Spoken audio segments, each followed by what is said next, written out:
morning and welcome back to the lecture series on partition of India in print media and cinema. So, today we are going to talk about caste politics and Bengal chapter. This is something we need to understand that during the pre-partition phase, Bengal and the entire province of Bengal actually became a bone of contention. So, different futures were being imagined about Bengal, the way Bengal would be formed or conceived in the post-partition times. So, there were different groups that proposed different futures for Bengal in the post-partition times. Besides religious factors, power struggles by different among different power struggles among different factions were at play, and who would rule over the territory of Bengal, invoked not only politics based on religion and community, but also caste and class centric concerns. So, separate electorate for Hindus and Muslims after the foundation of the Muslim League had led to a communal rift, without paying attention to how complex and layered each of these communities themselves were. So, dividing like we have already discussed, dividing in religious along religious lines or in communal lines was not a solution to a larger problem. It was just the tip of the iceberg. Muhammad Ali Jinnah claimed the whole of the Bengal province to Pakistan to begin with, and so he said that Jinnah would say that Bengal had a Muslim majority population. So, Bengal, the entire undivided Bengal should go to what was becoming a new nation state, Pakistan. And the Nazimuddin Akram Khan school was actually supporting, it was rooted to the Muslim League and supporting the Muslim League cause. They demanded a single state of Pakistan as the future home for all the Indian Muslims, but there was a difficulty in this idea, because Bengal, albeit a larger Muslim population, did also have a significant number of Hindu Bengalis. So, if the entire Bengal was imagined under the aegis of Pakistan, where would the Bengali Hindus go? That was an important question that remained unanswered by this model proposed. This question remained unanswered by Jinnah's model of a single state of Pakistan. Nazimuddin Akram Khan school was backed by leading Islamic newspapers such as Azad Morning News and Star of India. So, backed by leading Islamic newspapers such as Azad Morning News and Star of India. And then as a way of counter effecting the idea of Muslim League's two nation theory, there was a separate group comprising both Hindus and Muslims that wanted a separate Bengal Union. And so, the Bengal Union emphasized the idea of Bengali Jati or race and focused on the linguistic unity of the Bengalis over and above their religion based differences. Now, the main proponents of United Bengal were Sharad Bose and Kiran Shankar Ray among the Hindu organizers, and among the Muslims there were Abul Hashim and Fazlul Haq, Hussain Shahid Sohrawardi. So, they were actually the Muslims at that time were holding important positions in Bengal, like Abul Hashim was the secretary of the Bengal Provincial Muslim League, Sohrawardi and Haq were the premiers of Bengal.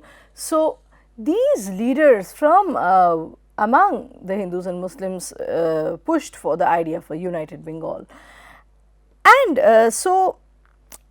they were encouraging a departure, like I said, from the Hindu Muslim dyad politics or the communalist politics, and they wanted to celebrate, uphold the unified Bengali identity. So, there were supporters of Sohrawardi such as Muhammad Ali Bogra and Tafazzal Ali that wanted united Bengal, and they emphasized the language movement.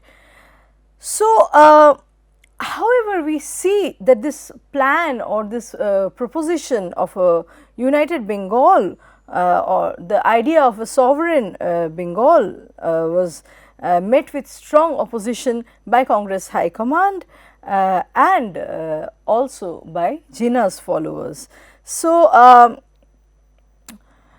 we see that the leading groups that were at that time in the 1940s actually, or in the mid 1940s onward, that were trying to mobilize the nationalist politics. One was INC and the other was ML.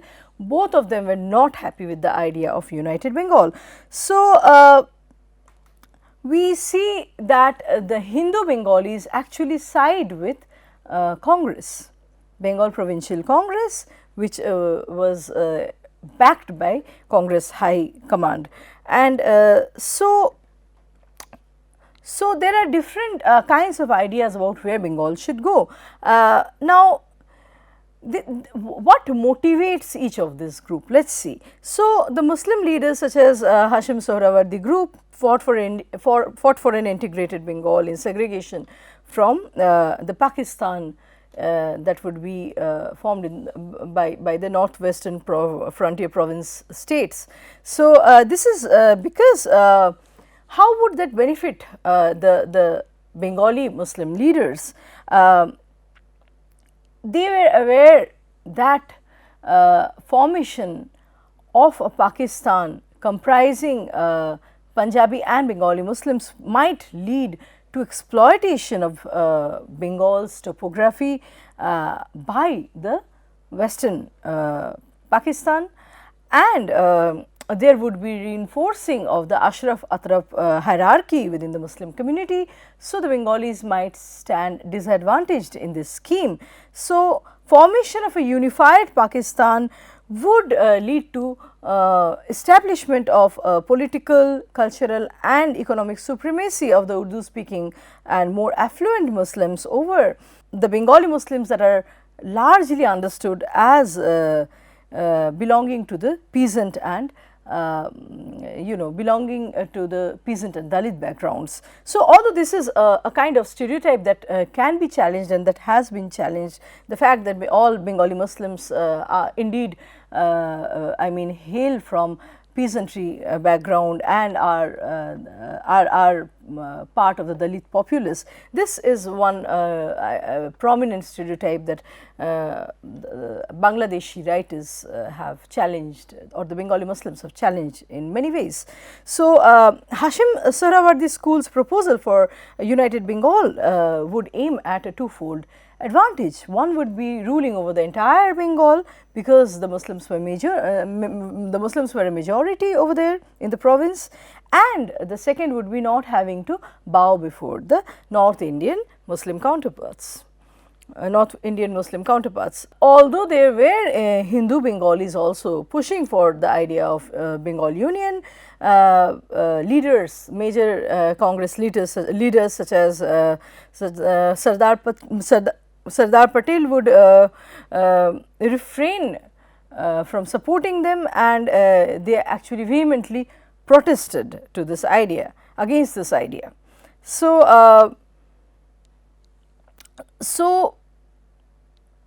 we see that while tabling the Lahore resolution with Jinnah, Fazlul Haq is criticizing this idea of two nation theory on religious terms. So, Hindu Muslim unity was so we see that till the last till the immediate years preceding or the immediate year, let us say before partition, one could not envision a division along the line of religion, because there were so many possibilities coming up at that time.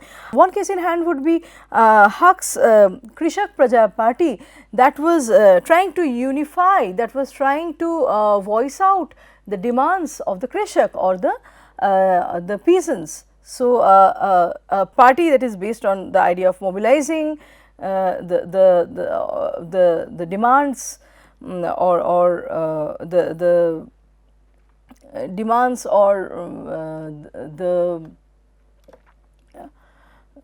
requirements of or the views, the stance of the peasants, the landless tenants, regardless of their religious identity. Yet we see that KPP is afterwards drowned by larger fundamentalist politics, communal politics. So, 1937 onward, its voice, KPP as a voice of the grassroots agriculturalists, peasants, is actually subsumed by larger politics. So, it is important and interesting how W.H.J. Christie notes in Mountbatten papers that so long as the Bengal Hindus have partition and Calcutta, they have all that they want. A reunion with East Bengal would only put them again in a position of numerical inferiority to the Muslims.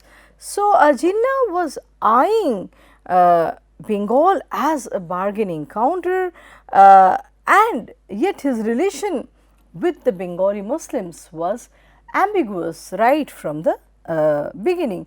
It is generally understood that the conservative Hindus as well as the Western Pakistanis etched out or they depicted the Bengali Muslims in pejorative terms. So, they would understand the stock Bengali Muslims figure was actually described in pejorative terms both by the conservative Hindus and the Western Pakistani Muslims. So, Jinnah was not likely to put the Bengali Muslims' interests and demands above his own plans and ambitions at the center.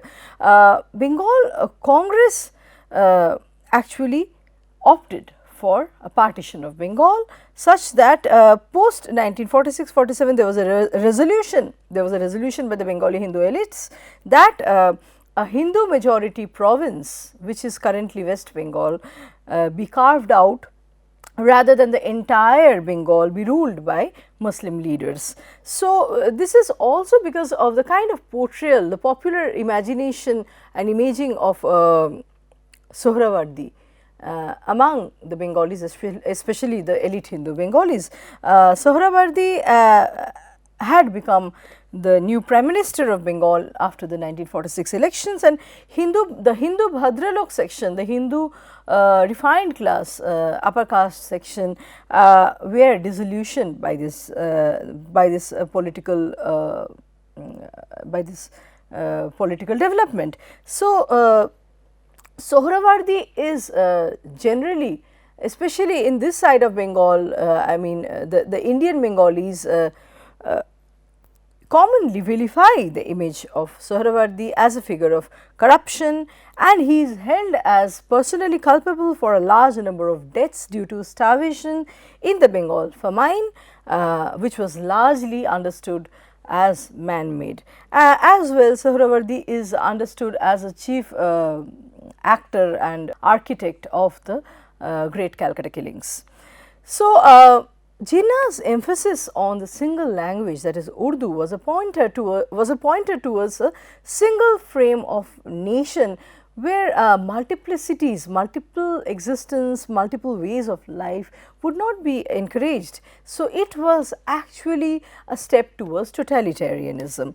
According to Jinnah, singularity of civilization of or singularity or conception of the Islamic world could only be shown through singularity of language, and so Urdu Urdu claimed for national language monopoly, and as it was the language of the majority, it was forcefully defined as a single, and it was a language of the majority and forcefully defined a single frame of nation. So, so this was, like I said before, the image of the Bengali Muslim being not patriotic, not authentic, they being defectors or traitors and betraying the idea of Pakistan was at the heart of Western Pakistani sentiments, popular sentiments. So, the Eastern Pakistan was largely seen as not as made up of a populace that are not authentic Muslims, because they could not vouch, they could not actually prove aristocratic lineages. So, we see that it is difficult to understand the idea of Pakistan would mean a different, would have a different signification depending on one's own belonging. So, the Muslims that were already located, for example, in the eastern or the western part of Pakistan did not have to face a refugee experience. So, their understanding of Muslimness or their understanding of nationhood was vastly different from the ones that acquired a refugee status in the western side. They would be called the Muhajirs, and the ones that had to move their base from eastern Punjab or from western Bengal. So, the center of Pakistan, like I said, was dominated by the ruling elite who were Punjabi and mostly aristocrats. And Mushirul Hasan points out how the party's development on the different parties, different major political parties development on non-communal lines could not be possible during the partition, as different political parties were seeking to exploit sectarian and religious issues for vested interests for short term political gains. So, the overarching religious political discourse had suppressed other configurations of power, the alternate groupings that could actually put to question or that could put to question or that could posit other ways of other ways of constituting social groups beyond the boundaries of nation state. So, for example, I mean the Bengal Union, the proposition for a Bengal Union by a faction of both of leaders comprising both Hindus and Muslims is a case in hand. And this actually keeps coming back, by the way. We have so many artworks subscribing to this image of the liquid or the fragmented borderline. So, especially in Bengal partition short stories, a short story such as Wild Goose Country talks about the meaninglessness of the border, something that even the state actors subscribe to. So, there is a description of the border in Wild Goose Country where the BSF officers are actually standing and witnessing trade across the barbed wire, and these illegal, so called illegal tradings are indispensable. There are products, you know, there are commodities produced in this side of the border which the other side needs, and vice versa. So, this is like benign trading, and the currency is not the same, but quite similar. So, Bangladesh calls their currency as taka, the same word that the Indian Bengalis also use for rupees.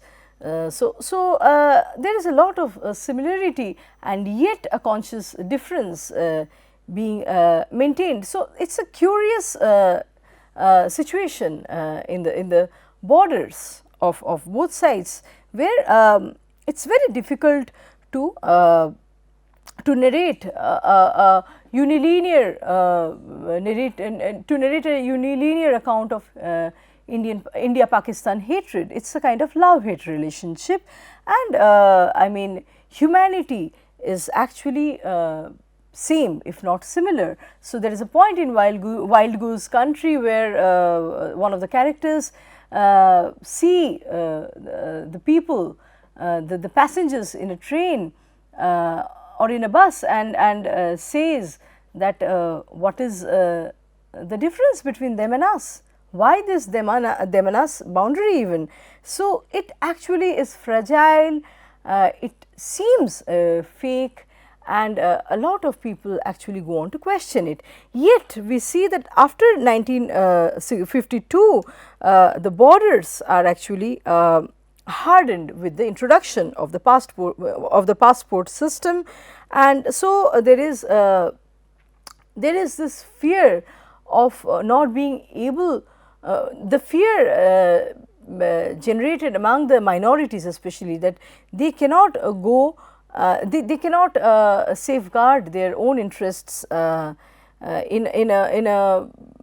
the presence of a rival community, or maybe their interests would not be represented as minorities. So, a lot of Dalit Hindus would migrate to Western Bengal and move in different parts of India. In 1952, after the introduction of the passport system, which further hardened the borders. So, we see that Jinnah's claim, I mean initially Jinnah said that one must first identify with one's, or one was first identified by one's regional marker. So, whether one was Bengali or a Punjabi was the first identity, and yet later on he would actually emphasize a kind of imposition of Urdu, imposition of Punjabi Muslimness on the Bengalis. So, he in a way was compromising his own theory. Now, the two groups of elites tried to establish their power over a given territory. In the case of Bangladesh, there was a clash between the Bhutto government and the Mujib government, in other words between West Pakistan's political establishment and the leaders of East Pakistan. The power conflict created a political pandemonium, and this actually led to the separation of East Pakistan from West Pakistan. So, we see that during Fazlul Huq's regime, Bengal had set the trend of political awareness and high cultural inclination and practices among the Bengali Muslim middle class. There was an emergence, a strong voice of the Bengali, a cultured Bengali Muslim middle class at that time under the aegis of Huq, and this was the time when Nazrul Islam was also writing, yet it largely failed to draw appreciation from the Urdu, from the Western Pakistani counterparts, or even the upper caste Hindus. So, Bangladesh is a response, the formation of Bangladesh is in a way a response of a people, a civilization that did not feel themselves included either among the Punjabi Muslims or among the upper caste Hindus. So, they had to etch out, engrave their own cultural and geopolitical space. Now, Shekhar Bandyopadhyay, historian who is interested in the caste politics and the caste dynamics among the Bengalis, and who looks at the Bengal partition chapter, would say that multiple layers are there within the agricultural peasant communities of East Bengal.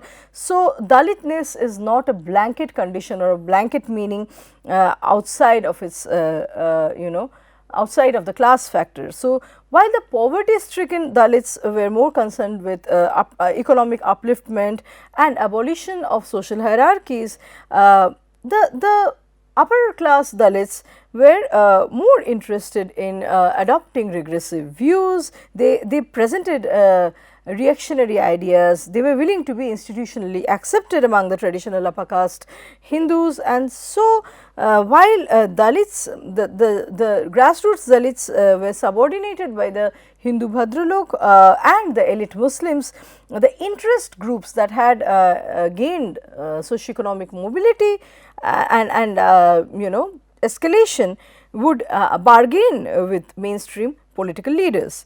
So, Dalit leaders, we see the ones that are aware of the nationalist politics and the pan-Indian dynamics would oppose partition. Leaders such as Jogen Mondal, and yet we see that the majority of Dalits collaborated with the Hindu Mahasabha's faction, and they voted in favor of partition. And Hindu Mahasabha actually very successfully mobilized the peasants. They politically mobilized the peasants, tagged the local agrarian disputes with the larger nationalist or the larger wider political conflicts, and so in a way they fanned political they fanned riots between peasants of opposite communities of two communities, and so by 1940s we have already seen this through various examples, how the Hindu Muslim atrocity does not anymore remain an elitist affair, it moves vertically downward and affects the grassroots as well.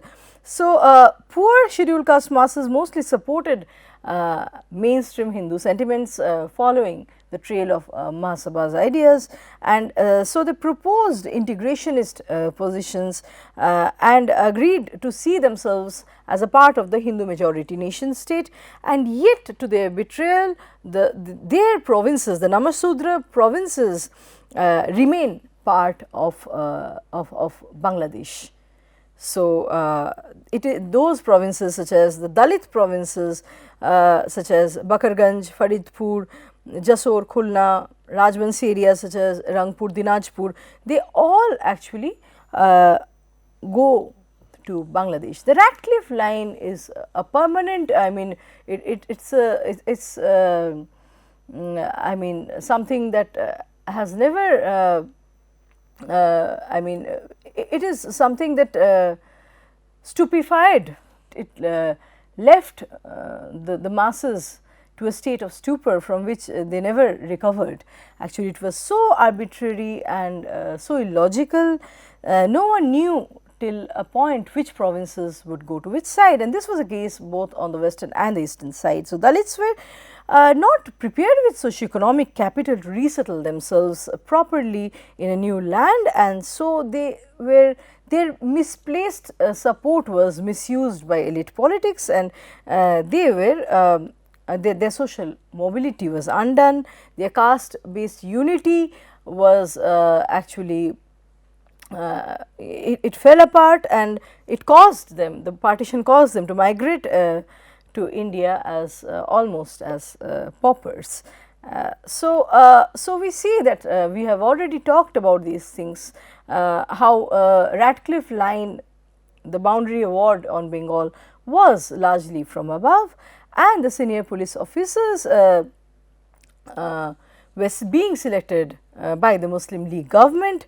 So, the West Bengali Hindus as a result suffered a critical sense of insecurity, and Joya Chatterjee notes how Boundary Commission of Bengal and Punjab comprised a 4-judge panel who were political appointees by INC and by the Congress and the Muslim League. So, B.R. Ambedkar actually warns at this point that the Bengal and the Punjab politics not be left to be decided by the people of these respective provinces. The making of the new borders were not problems solely of the Bengalis and the Punjabis. These should not be treated as local problems and left for the people of these provinces to fight out for themselves. These borders would actually and indeed pose greater problems and difficulties for the entire nation, and he was correct. Bandyopadhyay delves into the possibility of Dalit opposition at local levels within the larger Congress movements under Gandhian leadership. So, the idea, I mean for instance, the Namasudra Jati actually self-ascribing about their caste nationality is a case in hand, and so through self-ascription of caste nationality, the Namasudras isolate I mean their own subordinate movements from the larger vortex of nationalist or anti-colonial struggles. So in the post-colonial phase also, we see that the Bhadralok squatters' indifference towards the non-Bhadralok is proven during the movement called for the Betia deserters, rehabilitation of the Betia deserters, and Dipesh Chakraborty notes that the petty bourgeoisie squatters who had very little relationship with the low Namasudra peasant before migration did not really feel any concern for the fate of these agriculturalists. So, the camp dwellers of Betia in Bihar had actually launched a peaceful movement. They were following the Gandhian way to protest and demand for improved living and better economic conditions in their camp settlements, but this resulted in more than 30,000 camp refugees being arrested, and yet the Bhadralok refugees do not intervene or defend their position at all. So, and Manasri would further corroborate with what Chakraborty said. So, Ray says that the vast majority of those who came from middle class people, the vast majority of those who came were middle class people with some urban exposure. Those who did not fall in this bracket tended to concentrate in two adjacent wards lying at one end of the locality. So, he is talking about the colony where he had grown up as a refugee child. So, in retrospect, it seems amazing how little I knew of the world, of that world, how subtle and comprehensive was the process of normalization of divisions. And then he goes on to talk about the variegated, the multifarious meanings of the term refugee. And this is something we have to discuss separately in our, in an ensuing module about the refugees, how the term can never be a homogenized, expression that includes the situation or the experiences of all refugees. So, refugee can be so many things, from those powerfully entrenched in the bureaucracy and professions to the emaciated vendors and even the rag pickers in the eastern flanks of Calcutta. So, leaders from the Namasudra castes such as Mukunda Mallik, Jogen Mandal had lost their autonomy just prior to the partition, and so the partition had left the Namasudras in East Pakistan essentially as second class citizens compared to the Muslim and the Punjabi Muslim populace. So, compared to the aristocrat Punjabi Muslim populace. So, so there was a geopolitical circumstance in the East Pakistan where the Awami League was able to act as a vanguard for a movement of autonomy in reaction to the West Pakistani repression. So, East Pakistan had visible and perceptive differences in terms of ethnicity, language, culture, food and sartorial habits, and so the East Pakistanis would imagine themselves differently. They the former would imagine, the East Pakistanis would imagine themselves differently and also reform a nation, would seek to reform a nation on a set of different identity markers. So, so we see that the national language, the first clash between the two wings of Pakistan happened centering the issue of national language in 1952, which was actually and then we see this issue of national language status be given to Bengali in 1952, which was granted in 1955. The first tension between the two wings emerged, centering the question of national language and the status of national language be given to Bengali. This tension emerged in 1952, and it was this demand was granted in 1955. And we also see separately that the dress code of women from eastern Bengal, eastern Pakistan, regardless of their communal identity, most Muslim Bengali women would dress like the women from the Indian state of West Bengal. So, identification, cultural, linguistic, ethnic identifications were very different for the two flanks, two wings of Pakistan. And then we see that East Pakistan claimed facing political and economic disparities, and Sheikh Mujibur Rahman came out with 6-point demands in 1967. The points would include Constitution of Pakistan be made federal with parliamentary form of government, and a legislature directly elected on the basis of adult franchise. And then 2, there would be separate currencies for the two wings, freely convertible into each other, or alternatively one currency subject to statutory safeguards against flight of capital from the east to the west, and then power of taxation and revenue collection be vested in the federating states. So, separate foreign exchange accounts be kept for East and West Pakistan, and finally, self-sufficient of East Pakistan in defense matters, an ordnance factory be set up there, and military academy be set up in the western wing, So, and as well as the federal naval headquarters be located in eastern Pakistan. So, one sees that when Bengal was partitioned, 42% of the non-Muslim population remained in East Pakistan, and yet by June 1948, according to Prafulla Chakraborty's reckoning, almost 11 lakhs of these of this populace had migrated to Western Bengal.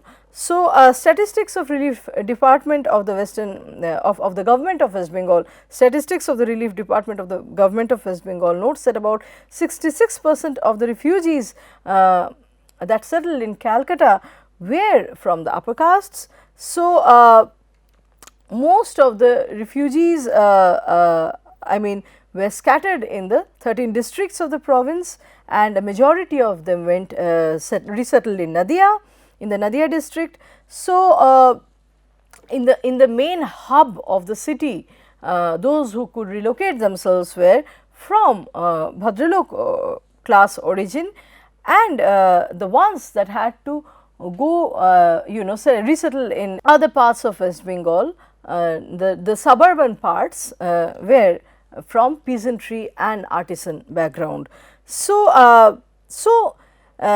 there was a time when anti-partition sentiments were being flared up, being boosted, and figures like Ashutosh Lahiri wanted to convince Jawaharlal Nehru that war and military action be taken against Pakistan. That was the only solution to the problem. Nehru would vehemently reject Lahiri's idea, and we see that the results of a Gallup poll in Calcutta. So, the results of a Gallup poll in Calcutta in March 1950 reveals that 87% of the respondents were actually in favor of armed intervention by India in East Pakistan. So, one sees that following the riots of 1950, the Congress in West Bengal had been seriously trying to win over the Muslim political elites and the Muslim voters. And so, one sees that during the last days of partition, the projection of a more threatening other, that is the Muslim, would enable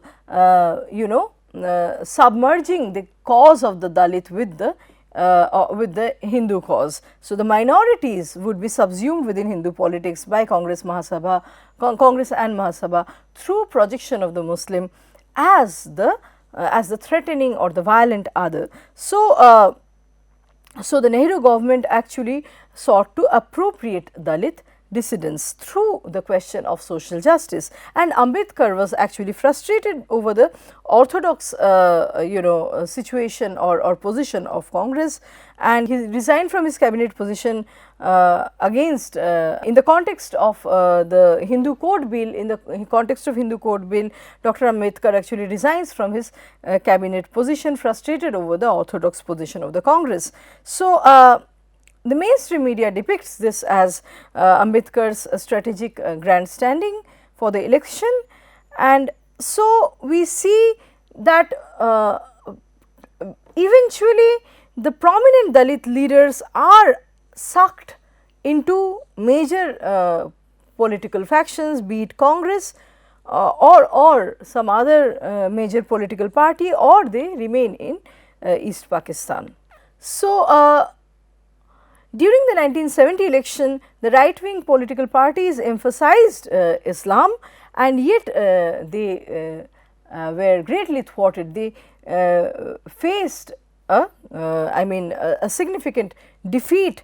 This is the case of Pakistan we are talking about.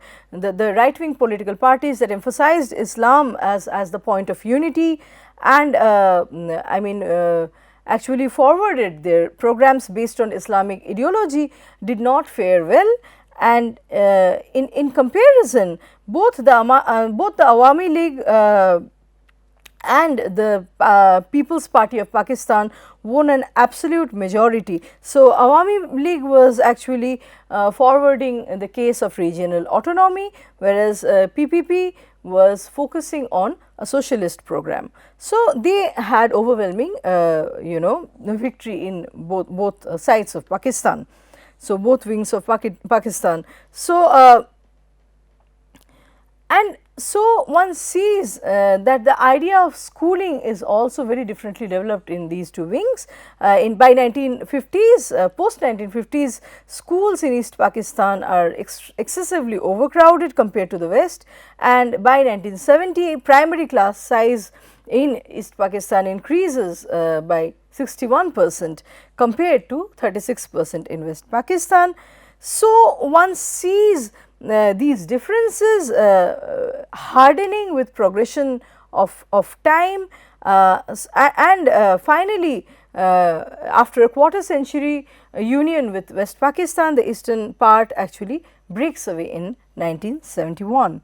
So, East Pakistan claims that it was put at a severe disadvantage by the political structures established by Pakistan, especially by Field Marshal Ayub Khan, who imposed the martial law regime, and followed by a presidential system which gave significant authority to the bureaucracy and little to the elected political legislators. So, with this we would stop today's lecture here and meet you for another round of discussions again. Thank you.